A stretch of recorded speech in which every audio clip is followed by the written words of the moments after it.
Good morning, everyone. Today we will take a data-driven journey through the 2024 Paris Olympics, exploring key trends, efficiency in medal conversion, and how demographics impact success.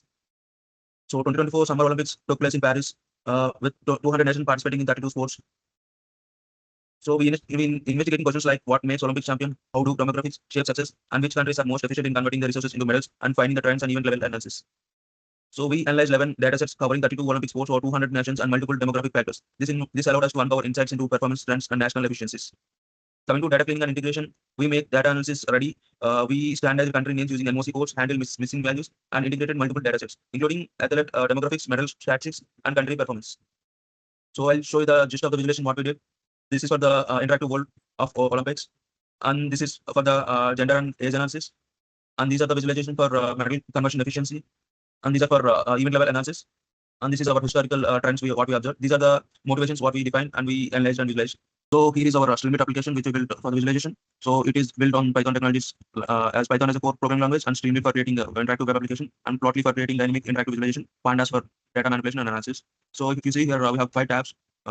Each one is for dedicated motivations. So we implemented sophisticated data processing, include age calculation from birth dates, medal count aggregation, and conversion rate calculations, and historical trend analysis and geographic data mapping. So let's just see into the first tab, which is geographic analysis.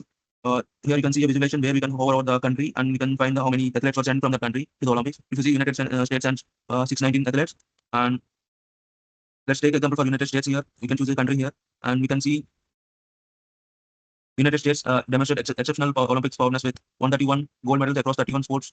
And even though it participated in many sports, it stands out 3 sports, which are athletics, swimming, and basketball. Which athletics has 30 gold medals, swimming has 27, and basketball has 24, which accounts for 62% of all US gold medals. So next, Venkat will continue with the second tab. So the next tab is about Olympic demographics, age and gender analysis. The Olympic athlete profile shows interesting patterns. The average age is about 26.9 years and the median age is 27 years. And the peak performance age window is between 20 to 30 years. And the gender distribution is in this way. The medals were nearly equal performances across all the medal types between the genders. Male athletes got around 374 to 407 medals per category. Female athletes 379 to 402 medals per category, approaching 50-50 gender representation. And we can see the competition timing. Nearly all events, all active competition window is between 6 a.m. and 10 p.m. And let's move on to the next tab, which is medal efficiency. This tab is about Olympic medal efficiency, converting participation to success. And this shows the overall performance metrics. The Olympic landscape shows interesting efficiency patterns. The total athletes were 10,262. And we can see the top performers. Leading countries show remarkable efficiency as they send more number of people, and USA stands 72.8% of conversion rate, the largest team with 619 athletes. And we can also see DPR Korea over here, which sent only less people, but they converted they got more medals in that. They almost got 8 medals from 14 people which they sent. The conversion rate is nearly 57.14%. And yeah, we can see that the large teams like USA and China maintain high efficiency despite the scale. Smaller teams, DPR Korea and Botswana shows exceptionally low conversion rates. Show exceptional conversion rates. Great Britain balances between the team sizes with 46.4% efficiency. And this analysis demonstrates that Olympic success isn't just about team size, but the ability to convert participation into medal efficiency. And we will move on to the event analysis. It is about the Olympic event, breaking down the disciplines. Overall event metrics, the Olympic program shows impressive diversity. We have a total of 44 disciplines, and the average medals per discipline is 51.2%. And the athletics leads with 222 medals. And the swimming is the second highest. And rowing is to be the third highest. Football and judo round up to 5. The sport category analysis, interesting patterns emerge, like the traditional sports like team sports, football, hockey, and handball were show high representation, and new Olympic sports like 3x3 basketball shows 24 medals and 1.1% of which is 1.1% of total Olympic medals. And the mixed individuals and team disciplines, we can also filter these by mixed individuals and team disciplines. And the next one is about the historical trends.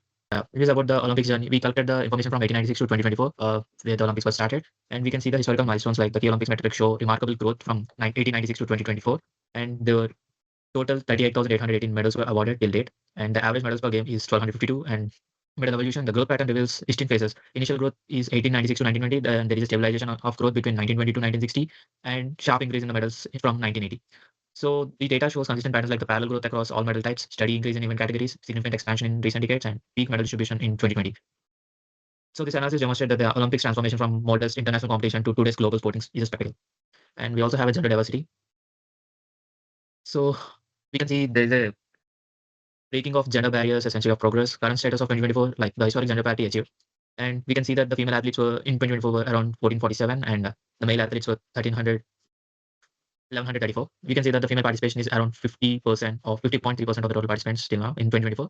And yeah, here is some of the historical milestones like women. Yeah, these are the visualizations that we found, and we also found some interesting visualizations which Kaushik will be explained. We also have data sets related to coaches in our Paris 2024 Olympics. So here we have we just made a visualization out of it showing the various coaches distribution among the countries, and these are the coaches distribution among top 10 countries. Like you can see here, the blue represents the national coaches, the yellow represents like both personal and national, and the green represents the personal. And we also have unknown. Basically, we don't have enough data whether they are national coaches or personal coaches. But you can see here the insights of this visualization that United States has more personal coaches compared to any other country. It somewhat represents that. Olympic, it's obvious that Olympics are like athletes do keep hard work for winning medals, but again, there are a lot more other things, other factors helps athletes to win medals, such as having multiple resources. One of them is like having a personal coach, and these are the top 20 countries for the coach distribution. And this is just a visualization of number of coaches versus medals. Like the top, like just the top athletes who have performed like got multiple medals having multiple coaches. For example, you can see here this athlete has 2 coaches and won 2 medals in 2 events. Similarly, like we also have another visualization for the athlete occupation. Since we felt Olympics happen like every 4 years, or there might be chances that all the athletes might be like their main primary occupation is either athletics or any other occupation. We just want to showcase the visualization of it. And as for the data, we can see that most of the athletes, their primary occupation is athletics, but there are a few athletes who are like into other occupations as well. So there are many occupations in the data set, but we just consider the top 6. And these are the detailed breakdown of athletes occupation by country wise. If you hover onto like any country, and you can see like the number of athletes, then like the number of athletes and what is the primary occupation of the athletes. And coming to the influences, we know that for athletes, along with their hard work, there should be one more external force that they need to be working hard to win the medals. That we from the data set we felt that there are some influences where athletes can get inspired, and we made a workload out of it. And these are like the influences and the sporting relatives who are already participated in previous Olympics, and the current athletes got inspired from them. So we just made a workload out of the data, and you can see like the famous like influential persons for the athlete are like father, mother, coach, wife, husband, parents. And coming to the sporting relatives, you can see the close people who are already participated in previous Olympics, like sister, brother. And these are the frequency of those words for each category that they influence. And next is events and disciplines. So we have an interesting visualization especially for the female athletes. There are like female athletes who participate in multiple events or multiple disciplines, and their medal counts. So there are many female athletes who participate all like multiple games and multiple events in the same game. So we just showcase like how many athletes are there and how many medals they won. So this is a visualization that represents that. And we also has the top 10 female athletes who won medals in multiple events. For example, we can see from this visualization like one of the highest number of medal count with participating in multiple events is Zhang Yufei from China. And these are the top countries that their athletes are participating in multiple disciplines and events. The China and Egypt are front runners in that. And this is just a plot for athletes participating in multiple disciplines and events. So this is an interesting plot. You can just select and unselect the nationality, and you can see each athlete who's having multiple like how many medals they won in multiple disciplines. And coming to the next one is alternate athletes. We know that there might be some cases where the primary athletes from which the country has been like sent to play for the respective game might have some issues to play. So there are always like substitute athletes for the primary athletes. So we just want to showcase like the impact of alternate athletes on winning the medal for the country. So this is a visualization like how many total number of countries that they send alternate athletes and compared to the number of medals. And this is a medal performance by age group was for the top 5 countries. So like among all the top 5 countries, especially from 25 to 29, this age group has won many medals. And one more interesting factor for that we have to have a visualization is the GDP versus medals. As I said before, it's the winning a medal is always like the priority. The priorities to their hard work, but again there are multiple factors attached to the hard work to get a medal, and one of them is resources. So we feel that having higher resources can lead to more in winning the medal, and basically more resources is like having more GDP per capita.